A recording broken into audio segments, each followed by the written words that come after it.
علیکم ورحمۃ اللہ وبرکاتہ۔ وعلیکم السلام ورحمۃ اللہ وبرکاتہ۔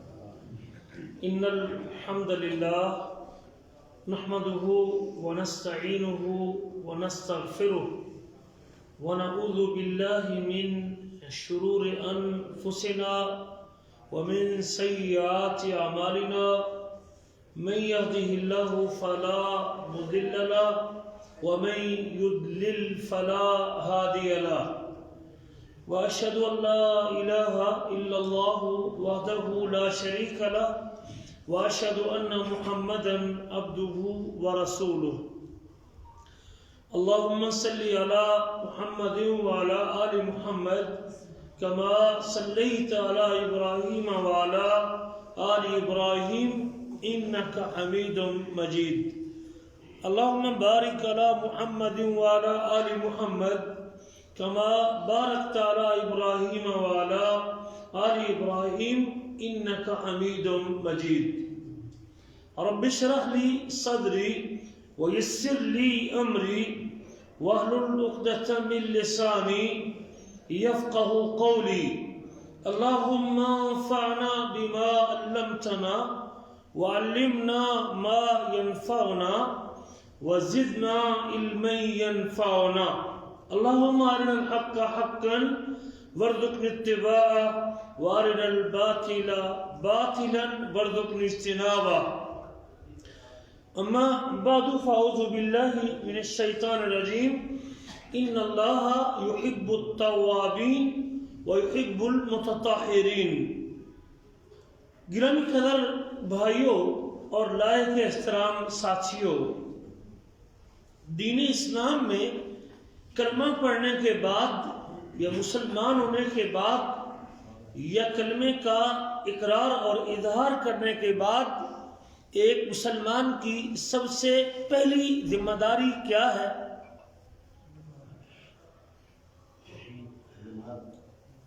جی ایک بندے نے جواب دیا، میری بات سمجھ نہیں آئی شاید آپ۔ کلمہ پڑھنے کے بعد یا مسلمان ہونے کے بعد ایک مسلمان کی دین اسلام میں آنے کے بعد اللہ کو ایک ماننے کے بعد اور محمد صلی اللہ علیہ وسلم کی رسالت کو تسلیم کرنے کے بعد پہلی ذمہ داری کیا ہے؟ پہلی ذمہ داری نماز ہے بھائی۔ یہ اسلام کے بنیادی ارکان میں سے ایک رکن ہے،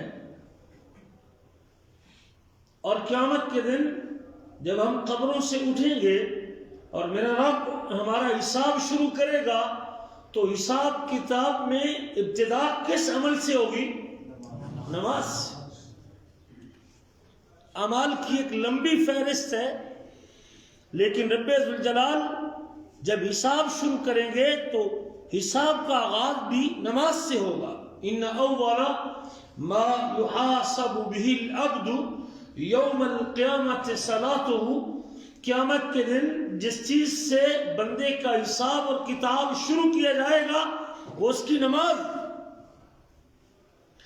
اگر نماز کے حساب میں کامیاب ہے، نماز کا حساب اس کا کلیئر ہے، فقط افلح وانجح، وہ شخص فلاح پا گیا ہے اور وہ شخص نجاح حاصل کر گیا ہے، کامیاب ہو گیا ہے۔ لیکن اگر نماز کے مسئلے میں فیل ہے، نماز اس کی پوری نہیں ہے، نماز اس کے کھاتے میں نہیں ہے، نماز اس کے کھاتے سے غائب ہے، اس کے حساب کتاب میں نماز کی کمی ہے، فقد خواب و خسر، میرے آپ کے نبی فرماتے ہیں وہ شخص ناکام ہو گیا اور خسارہ پا گیا۔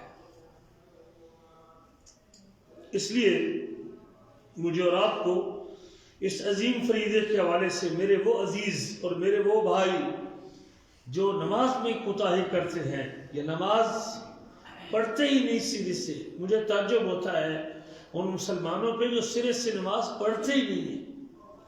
رسول کریم کے زمانے میں کوئی کلمہ گو مسلمان بے نماز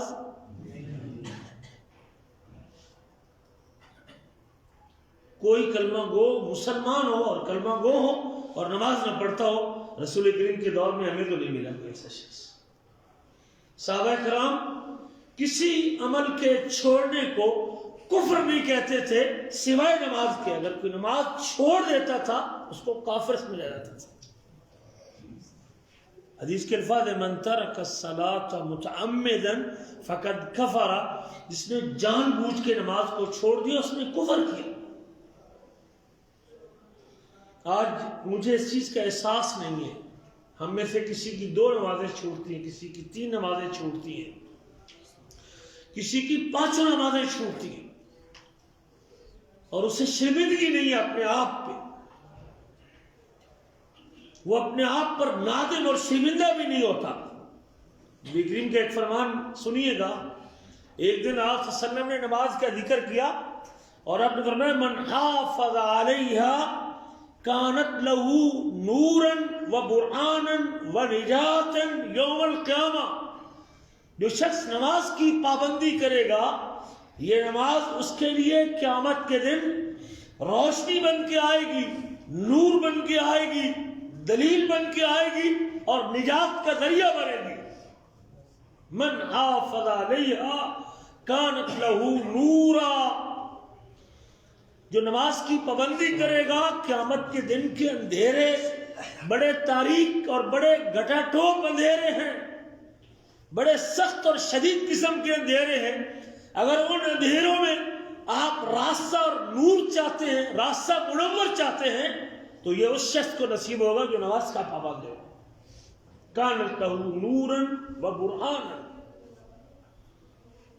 اس کے ایمان کی دلیل اگر اس سے پوچھی جائے گی کہ کیا برہان ہے تیرے مومن ہونے کی، تو وہ دلیل اس کی نماز ہوگی. وَنِجَاتًا يَوْمَ الْقِيَامَةِ. اور قیامت کے دن یہ نماز اس کی نجات کا ذریعہ بنے گی. اور اس کا ایک دوسرا رخ بھی دیکھیے گا ذرا. اور میرے وہ عزیز اور میرے وہ بھائی اور میرے وہ بیٹے جو نماز کو اہمیت نہیں دیتے، کہ نماز کے وقت میں سوئے رہتے ہیں، یہ نماز کو چھوڑ دیتے ہیں اور نماز کو عمدن ترک کرتے ہیں. ذرا اپنے حبیب کی یہ بات بھی اپنے ذہن میں رکھ لیجئے گا. وَمَن لَمْ يُحَافِظْ عَلَيْهَا لَمْ يَكُنْ لَهُ نُورٌ. جو شخص نمازوں کا پابند نہیں قیامت کے دن اس کے لیے نور نہیں، روشنی نہیں ہوگی. اس کے بھٹک جائے گا قیامت کے دن کے اندھیروں میں. کہاں کا جہنم کے کس گڑھے میں گرے گا اللہ عالم میں دار. لم یکن لہو نور ولم یکن لہو برہان ولا نجات. جان نہیں چھوٹے گی میرے عزیزو. قیامت کے دن بے نمازی شخص کی نجات نہیں ہوگی. اللہ کے رسول فرماتے ہیں میرے عزیز. ابن حبان کی مسند احمد کی حدیث ابن حبان کے اندر بھی موجود ہے، صحیح ابن حبان کے اندر بھی. اس سے اگلی بات ذرا اس سے بھی خطرناک بات ہے، دل تھام کے سنیے گا ذرا. میرے وہ عزیز اور میرے وہ حبیب اور میرے وہ پیارے جو نماز چھوڑتے ہیں، ذرا یہ انجام بھی سوچ لیا کرے. وَكَانَ يَوْمَ الْقِيَامَةِ مَا قَارُونَ وَحَامَانَ وَفِرْعَوْنَ وَأُبَيَّ بْنَ خَلَفَ. قیامت کے دن یہ شخص کفر کے 4 بڑے سرغنوں کے ساتھ ہوگا، 4 بڑے ٹھاکروں کے ساتھ ہوگا، 4 بڑے سرداروں کے ساتھ کھڑا ہوگا. میرے حبیب کے الفاظ ہیں ما قارون، یہ قارون کے ساتھ کھڑا ہوگا. اپنے نبی پر ایمان لایا تھا وہ؟ نہیں. مال اور دولت معروف اس کا قارون کا جو مال زمین میں دھنس گیا اپنے مال سمیت. مال نے اس کو برباد کر دیا تھا. قارون کے ساتھ ہوگا، حامان کے ساتھ ہوگا. یہ وزیر تھا فرعون کا.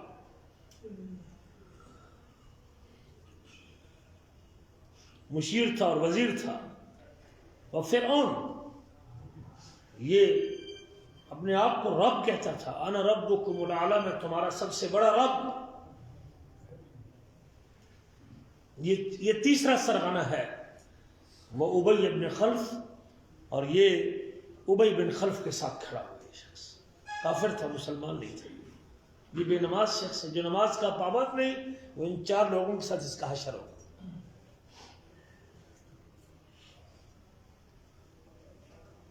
اب خود فیصلہ کر لیجیے گا کہ میں کدھر جا رہا ہوں، میرا راستہ کون سا ہے، مجھے کن لوگوں کا ساتھ نصیب ہونے والا۔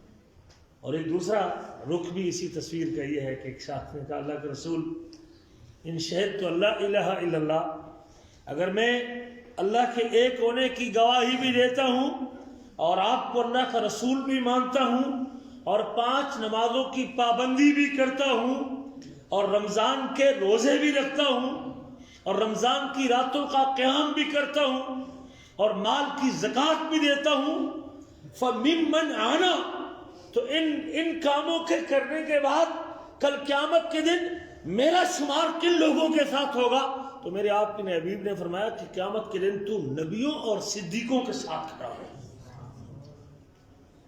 یہ راستہ آپ نے متعین کرنا ہے، یہ منزل آپ نے چننی ہے، یہ انجام آپ نے فیصلہ کرنا ہے کہ میرا انجام کیا ہو رہا ہے، میرا رخ کدھر ہے۔ یہ آسان مسئلہ نہیں ہے۔ آپ اپنے بچوں کی فکر کریں، اللہ کے رسول نے فرمایا مروا اولادکم بالصلاۃ اذا بلغوا 7، اپنے بچوں کو نماز کا حکم دیجیے جب وہ 7 سال کے ہو جائیں، جب نماز نہ پڑھیں 10 سال کے ہو جائیں تو ان کو ماریے نماز نہ پڑھنے کے اوپر۔ جنتی لوگ پوچھیں گے اپنے دوستوں سے جہنم میں جانے کا سبب کہ تم جہنم میں کیوں چلے گئے بھائی، کیا وجہ ہے، تم نے جرم کیا کیا؟ سورۃ مدثر میں اللہ کہتے ہیں فی جنات یتساءلون، جنتوں میں ایک دوسرے سے سوال کریں گے، ما سلککم فی سقر، تم کو سقر مقام پہ کس چیز نے ڈالا ہے؟ ما سلککم فی سقر، جہنم کی ایک وادی سقر ہے اور اس میں تم کو کیا چیز لے کے آئی، وہ کیا گناہ کیا تھا تم نے جس کی وجہ سے تم کو جہنم کے سقر وادی میں ڈالا گیا؟ جواب سنیے، قالوا لم نک من المصلین، نماز کا پابند جو بائیڈن تو نہیں ہے نا نماز کا پابند جی۔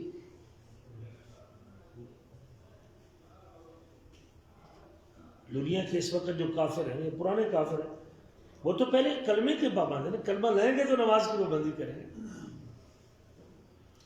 یہ شخص کہے گا کہ ہم جہنم میں اس لیے آئے ہیں کہ ہم نماز نہیں پڑھا کرتے تھے، قالوا لم نک من المصلین، ہمارا جرم یہ ہے کہ ہم نماز نہیں پڑھا کرتے تھے، وکنا نخوض مع الخائضین، لوگ باتیں کر رہے ہوتے تھے اور ہم بھی انہیں کے ساتھ مشغول رہتے تھے۔ اس لیے میرے عزیزوں یہ بڑا اہم مسئلہ ہے۔ اس نماز کی شرطوں میں سے ایک شرط طہارت ہے، بلکہ 3 شرطیں جو جس کا تعلق طہارت کے ساتھ ہے، نماز کے صحیح ہونے کے لیے اور نماز کو مقبول ہونے کے لیے اور نماز کے قبول ہونے کے لیے 3 قسم کی طہارت بندے کو چاہیے۔ نمبر 1، بندے کا اپنا بدن طاہر ہونا چاہیے، اس کا جسم پاک ہونا چاہیے، اور نمبر 2، اس نے جو لباس زیب تن کیا ہوا ہے وہ بھی طاہر اور پاک ہونا چاہیے۔ جسم اگر گندا ہے، ناپاک ہے، جسم پہ گندگی اور نجاست ہے، جسم اگر ناپاک ہے، اس نے غسل ہی نہیں کیا ہوا، اس کا غسل ہی ٹھیک نہیں ہے، بھلے وہ احتلام کا غسل ہو یا جنابت کا غسل ہو، جسم اس کا طاہر ہونا چاہیے، اس کا لباس طاہر ہونا چاہیے، جو اس نے لباس زیب تن کیا ہے اس کے اوپر نجاست نہیں لگی ہونی چاہیے، یہ دوسری شرط۔ اور تیسری شرط، 3 شرطوں کا تعلق طہارت کے ساتھ ہے، اس کا جسم بھی پاک ہے، اس کا لباس بھی پاک ہے، لیکن جس جگہ پہ نماز پڑھ رہا ہے وہ جگہ پاک نہیں ہے تو پھر بھی اس کی نماز طہارت کو 3 طریقوں سے چیک کیا جاتا ہے۔ نماز ذاتی بدن بندے کا پاک ہونا چاہیے، جگہ پاک ہونی چاہیے اور لباس پاک ہونا چاہیے، طاہر ہونا چاہیے۔ اس لیے کہ صحیح مسلم میں حدیث ہے کتاب الطہارہ میں، باب وجوب الطہارۃ للصلاۃ، اور باب ہے نماز کے لیے طہارت واجب ہے۔ یہ جو میرے عزیز وضو میں اہتمام نہیں کرتے، دوڑ لگا کے جا کے رختوں میں شامل ہو جاتے ہیں، پورے پاؤں نہیں دھوتے یا پاؤں بڑی بے پرواہی کے ساتھ دھوتے ہیں، یوں ٹوٹی کے نیچے پاؤں کر دیا، کہیں پانی لگا اور کہیں نہیں، انگلیوں کے درمیان پانی آگے آئے گا وضو کے طریقے میں انشاءاللہ۔ انگلیوں کے درمیان پانی نہیں کیا اس کی ایڑی پیچھے سے خشک، اس کی کھوچیں پیچھے سے خشک، اس کے ٹخنے سائڈ پہ خشک، اہتمام ہی کوئی نہیں۔ صحیح مسلم کتاب الطہارہ میں ہے باب وجوب الطہارۃ للصلاۃ، نماز کے لیے طاہر ہونا واجب ہے۔ واجب کیا ہوتا ہے؟ جی واجب کیا؟ میں واجب تو بتا دوں لیکن واجب کے پتہ نہ ہو تو پہلے واجب ہے جی بالکل ضروری فرض ہے۔ ہاں فرض اور واجب ایک چیز ہے، اہل سنت کے ہاں فرض اور واجب ایک ہی چیز کا جی کیا ہوتا ہے واجب اور فرض؟ چلو اس کا کیا جرم کیا ہے، اس آخر کو آگے اس کا حکم بھی تو لگے گا۔ واجب ہے، یہ نماز واجب ہے، زکوٰۃ واجب ہے، ماں باپ کی خدمت واجب ہے۔ واجبات بتلا دیتا ہوں آپ کو۔ جو نبی کریم صلی اللہ علیہ وسلم واجب چھوڑنے سے بندہ کافر ہو جاتا ہے۔ نہیں، اللہ کا حکم کو فرض کہتے ہیں۔ شریعت میں 4 حکم ہیں، یہ آپ مجلس شریعت میں 4 قسم کے احکام ہیں۔ کتنے احکام ہیں؟ 5 معذرت 5 احکام، یہ احکام خمسہ اس کو کہتے ہیں۔ کسی بھی چیز کا شرعی حکم پوچھنا چاہیں گے نا تو وہ 5 چیزوں سے خالی نہیں ہوگی۔ اس کا شرعی حکم کیا؟ جب کہتے ہیں اس کا شرعی حکم کیا ہے جناب، شریعت اس کے اوپر کیا حکم لگاتی ہے؟ وہ نکاح کا مسئلہ ہو، وہ طہارت کا مسئلہ ہو، نماز کا مسئلہ ہو، وہ حج کا مسئلہ ہو، وہ عمرے کا مسئلہ ہو، وہ لین دین کا مسئلہ ہو، وہ تجارت کا مسئلہ ہو، ہر معاملے میں لباس کا مسئلہ ہو، وہ پہننے کا مسئلہ ہو، بولنے کا مسئلہ ہو، وہ آپ نے کسی کو گالی دی ہے، کسی کا مال کھایا ہے، کوئی بھی کام اور کوئی بھی آپ سے کام سرزد ہوا ہے، آپ اس کا شرعی حکم پوچھنا چاہتے ہیں تو شرعی حکم 5 قسم۔ شرعی حکم کی کتنی قسمیں؟ 5۔ پہلی قسم واجب یا فرض، یہ فرض ہے یا واجب۔ امام احمد بن حنبل رحمہ اللہ اور باقی ائمہ اس واجب اور فرض میں فرق نہیں کرتے۔ امام ابو حنیفہ رحمہ اللہ فرق کرتے ہیں فرض اور واجب میں، فرض زیادہ تقییدی اور واجب اس سے کم ہوتا ہے، تھوڑا سا فرق کرتے امام ابو حنیفہ رحمہ اللہ، باقی ائمہ فرض اور واجب وہ ایک ہی ہے۔ واجب اور فرض یہ چیز فرض ہے یا واجب ہے؟ واجب کا معنی یہ ہے ما یثاب فاعلہ ویعاقب تارکہ العقاب، جس کام کے کرنے والے کو ثواب دیا جائے گا اور جس کے چھوڑنے پہ سزا ملے گی۔ جس کے کرنے پہ ثواب، جس کے چھوڑنے پہ سزا۔ نماز پڑھنے پہ ثواب، چھوڑنے پہ سزا۔ نماز کے لیے وضو طہارت واجب ہے، وضو کرنے پہ ثواب، چھوڑنے پہ سزا۔ مال کی زکوٰۃ واجب ہے، نصاب کو پہنچنے کے بعد اور سال گزرنے کے بعد ادا کرے گا تو ثواب، چھوڑے گا تو سزا۔ ماں باپ کی خدمت واجب ہے، بیوی کے حقوق واجب ہے، اولاد کے حقوق واجب ہے۔ واجب وہ ہوتا ہے جس کے عمرے کے اندر میقات سے تلبیہ کے میقات سے نیت کرنا واجب، کرنے پہ ثواب، چھوڑنے پہ سزا۔ عمرے میں سر کے بالوں کو کٹوانا یا مڑانا واجب، کرنے پہ ثواب، چھوڑنے پہ سزا۔ یہ ایک پہلا حکم واجب یا فرض۔ جب آپ کوئی واجب چھوڑیں گے جس کو شریعت نے واجب کیا ہے، آپ سزا کے مستحق ہیں۔ قیامت کے دن وہ شخص اللہ تعالیٰ کیا سزا کا مستحق ہے۔ ہم اس کو جہنمی نہیں کہہ سکتے، اس کے اوپر فردی طور پہ حکم نہیں لگا سکتے، وہ اللہ کی مرضی میں، اللہ چاہے اسے عذاب دے، رب چاہے تو اسے معاف کر دے۔ لیکن یہ ہے کہ جو قانون ہے وہ یہی ہے کہ جو واجب چھوڑے گا وہ سزا کا مستحق ہے، جرم کے ارتکاب اس نے کیا ہے وہ سزا کا مستحق۔ یہ ایک حکم، اس کے ساتھ مستحب، یہ دوسرا حکم، کیا نام ہے اس کا؟ مستحب۔ اس کو کتابوں میں آپ پڑھتے رہتے ہیں، یہ تحریروں میں پڑھتے رہتے ہیں۔ مستحب یا مندوب اس کو کہتے ہیں، مندوب بھی کہتے ہیں، مستحب بھی کہتے ہیں۔ کیا ہوتا ہے مستحب؟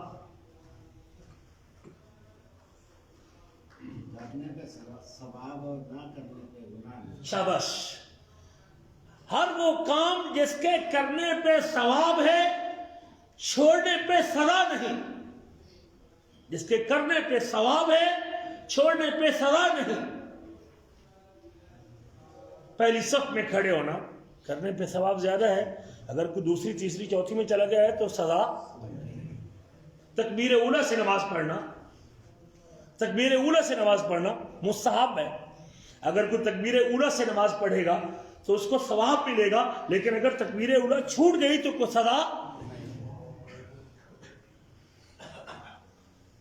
احرام کے لیے غسل کرنا جی واجب ہے، جی کیا ہے مستحب۔ غسل کر لے گا تو ثواب، نہیں کر سکا تو کوئی حرج کی بات نہیں، وضو کر کے بھی احرام باندھ سکتا ہے۔ مقام ابراہیم پہ 2 رکھتے ہیں، اس کے بالکل پیچھے پڑھنا مستحب ہے، اگر بالکل پیچھے جگہ ملتی ہے تو اچھی بات ہے، لیکن اگر نہیں پڑھ سکتا تو کہیں بھی پڑھ لے گا تو وہ رکھتے ادا ہو جائیں۔ حجر اسود کو بوسہ دینا مستحب، واجب نہیں، سزا نہیں اس کے اوپر، اگر آپ دے لیں گے بوسہ اگر آپ تو مستحب عمل ہے، لیکن اگر نہیں دے سکے تو کوئی حرج کی بات۔ عمرہ دوبارہ کرنا، 3 بار کرنا، 4تھی بار کرنا یا 5ویں بار کرنا یا 50ویں بار کرنا مستحب، اور فجر کی نماز پڑھنا۔ دوبارہ سوچ لیں ذرا، فجر کی نماز ڈیلی پڑھنا ہے، دن میں 5 نمازیں پڑھنا فرض، اور 50واں عمرہ کرنا مستحب۔ ہم کیسے لوگ ہیں بھائی، ہم مستحب کے لیے بڑے بےتاب رہتے ہیں، لیکن واجب ادا کرنے کی کوتا ہے، اللہ کی قسم اٹھا کے کہتا ہوں واجب کی کوتا ہے، مجھے نہیں سمجھ آئے گی ایسے لوگوں۔ تعلیم نہیں ہے نا، تربیت نہیں ہے۔ عمرہ مستحب عمل ہے بھائی آپ نے، لیکن آپ اگر جو فجر کی دن میں 5 نمازیں فرض ہیں آپ کے اوپر، اشراق کی نماز پڑھنا، مہمان کو کھانا کھلانا 3 دن تک واجب ہے، ویسے مہمان کی اضافت کرنا 3 دن تک واجب ہے، لیکن جماعت میں ملنا بھی واجب ہے، لیکن زیادہ تاکیدی حکم کیا ہے؟ نماز کا حکم اس سے زیادہ تاکید۔ 3 دن کے بعد مستحب ہے، اگر آپ مہمان کو کہتے ہیں 3 دن کے بعد بھی آپ اپنا بندوبست کر لیں تو کوئی عرض نہیں۔ یہ فرق سمجھیے گا، شریعت میں کسی بھی کام کے لیے سفید کپڑے پہننا مستحب ہے، لیکن اپنے جسم کو اپنی ناف سے گھٹنے تک ڈھانپنا واجب۔ اگر آپ کی ناف سے گھٹنے تک کے علاقے پہ کسی کی نظر پڑ گئی تو آپ گنہگار، واجب ہے آپ کا ڈھانپنا، سزا کا مستحق ہے وہ شخص۔ یہ 2 شرعی حکم، کسی بھی معاملے کو آپ دیکھیں۔ غیبت کرنا یہ آئے گا اگلے حصے سے۔ تیسرا شرعی حکم میرے عزیزو، اس کو شریعت میں حرام کہتے ہیں۔ کیا کہتے ہیں؟ حرام۔ زنا حرام، چوری کرنا حرام، سود کھانا حرام، ماں باپ کے آگے اف کہنا حرام، گالی دینا حرام، جھوٹ بولنا حرام، خیانت کرنا حرام، وعدہ خلافی کرنا حرام،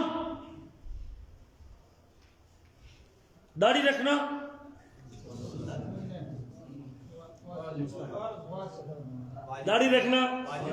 واجب۔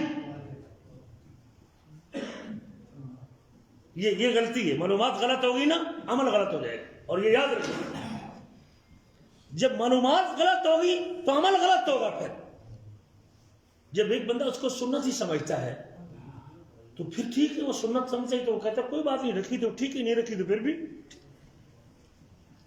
حالانکہ سنت کے ساتھ بھی یہ رویہ درست نہیں۔ وہ سنت کس کی ہے، ذرا یہ تو خیال کرنا چاہیے کہ وہ سنت کس شخص کی ہے، وہ کتنی عظیم شخصیت ہے جس کی یہ سنت، لیکن سنت نہیں، واجب ہے میرے عزیز۔ یہ مسئلہ بھی کلیئر ہو جائے کہ یہ واجب اور مستحب کی تعریف۔ نبی کریم نے 5 حکم دیے داڑھی کے حوالے سے۔ واف اللحا داڑھی کو اس کی حال پہ رہنے دو، ارخ اللحا داڑھی کو لٹکاؤ، ارج اللحا داڑھی کو چھوڑ دو، اور وفر اللحا داڑھی کو بڑھاؤ، اوف اللحا داڑھی کو اس کو بڑھنے دو، وافو اوفو وفرو ارخو ارجو، 5 حکم اللہ کے رسول صلی اللہ علیہ وسلم کے اس داڑھی کے بارے میں، داڑھی کو چھوڑ دو، 5 حکم۔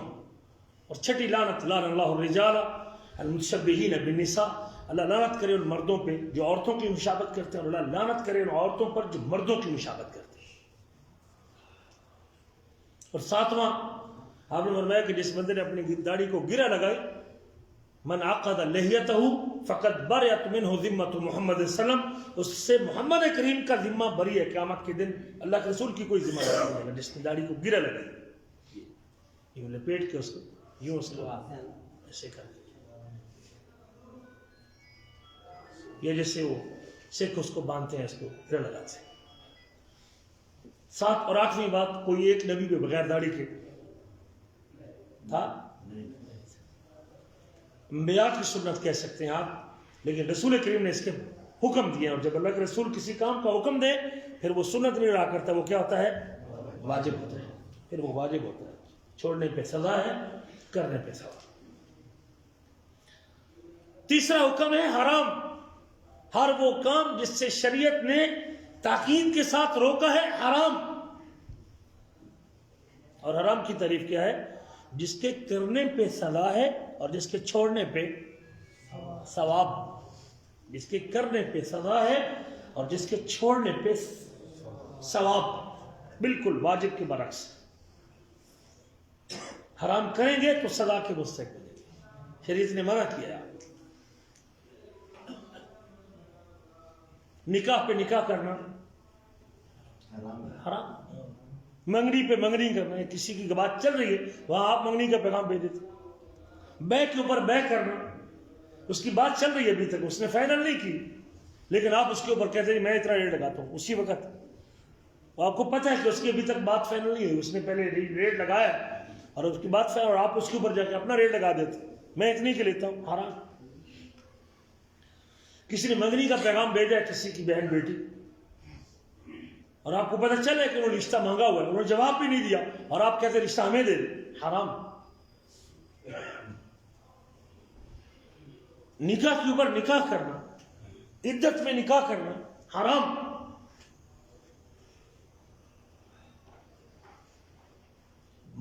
باپ کی منکوہ سے جس سے باپ نے نکاح کیا حرام۔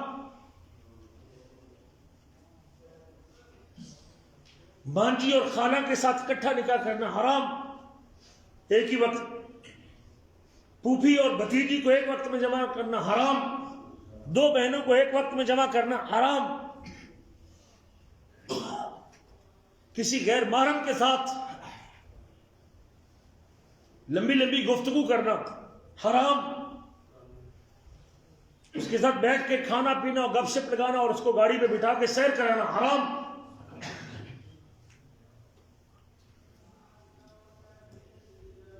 کریں گے سزا کے مستحق ہے، چھوڑیں گے ثواب کے۔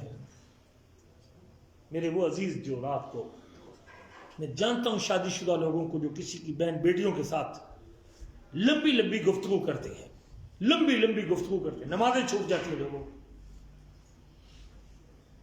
لیکن یاد رکھیے کل آپ کی بھی بیٹی پیدا ہونے والی ہے، کل آپ بھی بیٹی کے باپ بننے والے ہیں، اور جب آپ کو خبر ملے گی کہ میری بیٹی بھی کسی سے باتیں کرتی ہے، پھر اس وقت احساس ہوگا جب پانی سر سے گزر جائے گا، یہ جس سے میں لطف اندوز ہوتا تھا وہ بھی کسی کی بہن اور بیٹی تھی۔ حرام ہے، تیسری شرعی حکم یہ حرام ہے۔ یہ کوئی بھی چیز اٹھائیں آپ اس کے بارے میں پوچھ سکتے ہیں کہ یہ حلال ہے یا حرام۔ چوتھا شرعی حکم مکروہ، چھوڑ دیں تو ثواب ہے، نہ چھوڑیں تو سزا، بالکل مندوب اور مستحب کے برعکس ہے۔ اگر آپ چھوڑ دیں مکروہ کام ہے تو اچھی بات ہے، ثواب ملے گا آپ کو، لیکن نہیں چھوڑتا کوئی شخص مکروہ چیز کو تو اس کے اوپر کوئی سزا نہیں۔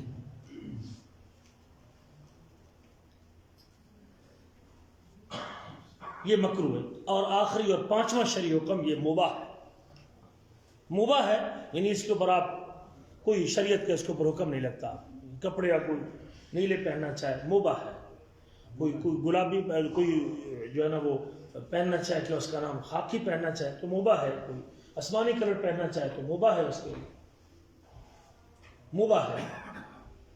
یعنی اس کے اوپر کوئی شریعت نہ سزا مقرر کرتی ہے، نہ اس کے اوپر کوئی ثواب مرتب ہوتا ہے، نہ سزا مرتب ہوتی ہے نہ ثواب مرتب ہوتا ہے. سیر کے لیے جانا چاہتے ہیں مباح ہے آپ کے لیے، پارک جانا چاہتے ہیں مباح آپ کے لیے. ہاں جب وہاں آپ کی نیت ہے کہ وہاں خواتین آتی ہے، وہاں کسی کو دیکھیں گے غیر محرم عورتوں کو، پھر غیر محرم عورتوں کو دیکھنا کیا ہو جائے گا؟ حرام ہو جائے گا. کھانے میں بھی کچھ چیزیں حلال ہیں، کچھ چیزیں حرام ہیں، کچھ چیزیں مباح ہیں. دالوں میں سے کوئی دال، سبزی میں سے کوئی دال کھانا چاہیے حلال ہے آپ کے لیے، مباح ہے. کھانے میں، پہننے میں، لین دین میں، آنے جانے میں، معاملات میں، کام میں، کاروبار میں، کسی بھی چیز کا شرعی حکم جب پوچھتے ہیں کہ ہمیں اس کا شرعی حکم بتائیں تو ان 5 حکموں سے باہر نہیں ہوگا. یا فرض اور واجب ہوگی جس کے کرنے پہ ثواب ہے اور چھوڑنے پہ سزا ہے، یا وہ مستحب مندوب ہوگی جس کے کرنے پہ ثواب ہے، چھوڑنے پہ کوئی سزا. اگر کوئی اشراق کی نماز نہیں پڑھتا تو کوئی حرج کی بات نہیں ہے. اگر کوئی سوار جمعرات کا روزہ نہیں رکھتا تو کوئی حرج کی بات نہیں ہے، لیکن رکھے گا تو ثواب ملے گا، رکھے گا تو ثواب ملے گا. مستحب کیا ہے؟ روزانہ اگر کوئی ایک پارہ تلاوت کرتا ہے مستحب ہے، لیکن اگر کوئی نہیں کر سکا تو ہم اس کے اوپر کوئی فتویٰ نہیں لگا سکتے، مستحب ہے. تیسرا ہے حرام، جس چیز سے شریعت نے تقریری طور پہ منع کیا اور آپ اس کا ارتکاب کرتے ہیں پھر آپ کی سزا کے مستحق ہیں. چوتھا ہے مکروہ، اور پانچواں ہے مباح. یہ 5 شرعی حکم یاد رکھیے گا. میں بات چلی تھی یہاں سے باب وجوب طہارت ہے، باب طہارت کے واجب ہونے کا. جب مجھے واجب کا ہی پتہ نہیں ہے کہ واجب کا حکم کیا ہے، واجب سے میں نے کیا کرنا ہے، واجب کا معنی ہے کہ آپ اگر نہیں کرتے وہ کام تو آپ سزا کے مستحق ہے قیامت کے دن. نبی کریم کے ارشاد گرامی لا تقبل صلاۃ بغیر طہور، لا تقبل صلاۃ بغیر طہور، بغیر وضو کے، بغیر طہارت کے نماز قبول نہیں کی جائے گی. بغیر طہارت کے نماز قبول نہیں کی جائے گی. یہ نماز کی شرطوں میں سے ایک شرط واجب ہے نماز پڑھنے والے کے لیے، نمازی کے لیے، کہ وہ اس سے پہلے نماز شروع کرنے سے پہلے طہارت حاصل کرے. جسم سے نجاست کو دور کرنا واجب ہے. بھائی پیشاب آپ کر رہے ہیں، آپ کے قطرے گر رہے ہیں آپ کی جرابوں پہ یا آپ کی شلوار پہ، یا آپ کھڑے ہو کے پیشاب کر رہے ہیں اور آپ کی ساری شلوار خراب ہو رہی ہے، آپ کے کپڑے خراب ہو رہے ہیں، آپ کے اوپر چھینٹے گر رہے ہیں. یاد رکھیے گا گنہگار ہے وہ شخص. واجب ہے اپنے آپ کو، اپنے جسم کو پاک رکھنا واجب. اس لیے نماز کی شرطوں میں سے ایک شرط طاہر ہونا جسم کا، یہ واجب ہے. طہارت 2 چیزوں سے حاصل ہو سکتی ہے. طہارت 2 چیزوں سے حاصل ہو سکتی ہے، یا پاک پانی سے ہو سکتی ہے یا پاک مٹی سے ہو سکتی ہے. یا پاک پانی سے طہارت حاصل ہو سکتی ہے یا پاک مٹی سے حاصل ہو سکتی ہے. پانی اللہ تعالیٰ نے جو آسمان سے اتارا ہے وہ پانی پاک ہے. اللہ قرآن میں کہتے ہیں ہم نے جو پانی نازل کیا ہے وہ ہم نے پاک پانی نازل کیا ہے. آسمان سے اترا ہوا پانی پاک ہے. پاک پانی اور پاک مٹی یہ 2 چیزیں ہیں جس سے آدمی طہارت حاصل کر سکتا ہے، اپنے جسم کو طاہر کر سکتا ہے. بھلے وہ بڑی نجاست کا شکار ہو، جنبی ہو، احتلام والا ہو، یا بے وضو ہو، یا حائضہ عورت ہو، یا نفاس والی عورت ہو، یا نو مسلم ہو، کوئی بھی اس کی شکل ہو جو ناپاک ہونے کی، ان ناپاک صورتوں سے نکلنے کے لیے پہلی چیز ہے کہ پانی کے ساتھ وہ اپنے آپ کو طاہر اور پاک کر سکتے ہیں. اور دوسری چیز اگر پانی میسر نہیں، پانی موجود نہیں ہے، پانی اویلیبل نہیں ہے، یا پانی کے استعمال سے اس کی جان کو خطرہ ہے، پانی شدید ٹھنڈا ہے جس سے اسے نمونیا اور بخار ہو سکتا ہے، یا پانی کے استعمال سے اس کی بیماری بڑھ سکتی ہے، یا پانی کے استعمال اس کے لیے ناقابل برداشت ہے، اسے تو بیماری لگ سکتی ہے، انتہائی بوڑھا شخص ہے کہ وہ پانی جب استعمال کرے گا اسے الرجی ہو جائے گی، تو پھر یہ دوسری صورت ہے، پانی نہ ملے یا پانی کا استعمال اس کی تکلیف اور بیماری کو بڑھا دے اور اسے کوئی اور بیماری لگنے کا خطرہ ہو، اس سے بھی خوفناک اور خطرناک بیماری، تو پھر ایسی صورت میں وہ مٹی، پاک مٹی کے ساتھ تیمم حاصل کر سکتا ہے۔ یہ دو چیزیں ہیں جس سے آپ طہارت حاصل کر سکتے ہیں۔ کون سی دو چیزیں؟ پاک پانی اور پاک مٹی۔ پاک پانی اور پاک مٹی سے طہارت حاصل کر سکتے ہیں۔ پانی پاک ہے، اصل یہ ہے کہ پانی پاک ہے، جو اللہ نے پانی آسمان سے اتارا ہے، جو پہاڑوں سے پانی اترتا ہے، جو برف سے پگھلتا ہے، اصل یہی ہے کہ پانی جو چل رہا ہے اور جو آ رہا ہے آپ کے پاس، وہ پانی جو زمین سے پانی نکل رہا ہے وہ کیا ہے؟ پاک۔ جو زمین سے نکل رہا ہے وہ بھی پاک ہے، جو آسمان سے اترا ہے، اور جو زمین سے نکلا وہ بھی آسمان سے اترا ہے، زمین نے جذب کیا ہوا۔ اللہ نے آسمان سے جو پانی اتارا ہے وہ پاک پانی اتارا ہے۔ ہاں، پانی پلید کب ہوتا ہے اور ناپاک کب ہوتا ہے؟ پانی کن صورتوں میں ناپاک ہوتا ہے جس سے طہارت حاصل نہیں کر سکتے؟ اس کے اوپر بات ہم اگلے درس میں کریں گے، ہمارا ٹائم چونکہ 50 منٹ ہو گئے۔ پانی ناپاک کب ہوتا ہے اور اس ناپاک پانی کس سے اب طہارت کب حاصل نہیں کر سکتے؟ یہاں سے اپنی بات کو آگے شروع کریں گے اس دعا کے ساتھ کہ اللہ تعالیٰ مجھے اور آپ کو سمجھنے کے بعد عمل کرنے کی توفیق دے۔ پانی ناپاک کب ہوتا ہے؟ کون سا پانی ناپاک ہوتا ہے اور کون سا پانی پاک ہوتا ہے؟ یہاں سے اپنی بات کو آگے شروع کریں گے۔ اور آخر پہ ایک پیغام ہے کہ ابھی 25 دسمبر آنے والا ہے، اور 25 دسمبر کو کسی عیسائی کو اس کے ان کی عید کے اوپر یہ میری کرسمس ٹو یو کہنا، یہ ہمارا ایمان اور ہمارے عقیدے کے خلاف ہے۔ مسلمان کبھی بھی کسی عیسائی کو یہ جملے نہیں بول سکتا، تجھے کرسمس مبارک ہو، تمہیں کرسمس مبارک ہو، یہ مسلمان کے لیے جائز ہی نہیں، ہمارے عقیدے اور ہمارے ایمان کے خلاف ہے۔ اس لیے میری کرسمس ٹو یو کا معنی ہے کہ اللہ نے بیٹا دیا، جبکہ ہمارا عقیدہ ہے قل هو اللہ احد اللہ الصمد لم یلد ولم یکن لہ کفوا احد۔ ہمارا عقیدہ یہ ہے کہ ان لوگوں نے کفر کیا جنہوں نے کہا کہ اللہ تعالیٰ کا بیٹا ہے۔ ہمارا عقیدہ یہ ہے، سورۃ مریم قریب ہے کہ آسمان پھٹ جائے اور زمین شق ہو جائے اور پہاڑ ریزہ ریزہ ہو جائے، جو شخص یہ دعویٰ کرتا ہے ان دعوا للرحمن ولدا، جو رحمان کے لیے بیٹے کا دعویٰ کرتا ہے۔ کبرت کلمۃ تخرج من افواہہم ان یقولون الا کذبا، بہت بڑی بات ہے جو ان لوگوں کے منہ سے نکلتی ہے، جو اللہ کے نبیوں کو اللہ کا بیٹا کہتے ہیں، زہر علیہ السلام کو یہودی اللہ کا بیٹا کہتے ہیں، اور عیسیٰ علیہ السلام کو عیسائی اللہ کا بیٹا کہتے ہیں، اور وہ اس لیے کہتے ہیں کہ اللہ نے بیٹا دیا ہے۔ یہ 25 دسمبر کو اللہ نے بیٹا دیا اور یہ اللہ کے ہاں پیدا ہوا ہے، نعوذ باللہ من ذالک۔ یہ ہمارے عقیدے اور ہمارے بنیادی عقیدے اور اللہ کی صفات میں سے صفت یہ ہے کہ اس نے کسی کو جنا نہیں اور وہ کسی سے جنا نہیں۔ اس لیے ہمیں کبھی کسی ایسی عید میں شریک ہونا یا ایسے فنکشن میں جانا یا ان کو مبارکباد دینا یا ان کو ان کی عید کی مٹھائی دینا یا ان کی مٹھائی وصول کرنا، یہ بھی جائز نہیں ہے۔ تو یہ 25 دسمبر آنے والا ہے، تو آپ حضرت اس حوالے سے محتاط رہیے گا کہ آپ 25 دسمبر کو یہ عید کی مٹھائی وصول کریں، ان سے کہیں کہ ہمیں آپ کی عید ہے، ہمیں کھلاؤ، لیکن اپنے ایمان کا بھی ذرا پتہ کر لینا کہ اگر یہ عید کھائیں گے تو اللہ کے لیے بیٹے کی خوشی کے اوپر، اور وہ ان کے ہاں عیسیٰ اللہ کا بیٹا ہے اور مریم اللہ کی بیوی ہے، اور رب قرآن میں کہتے ہیں مَتَّخَذَ صَاحِبَةً وَلَا وَلَدًا، اللہ کی بیوی بھی نہیں اور اللہ کا بیٹا بھی۔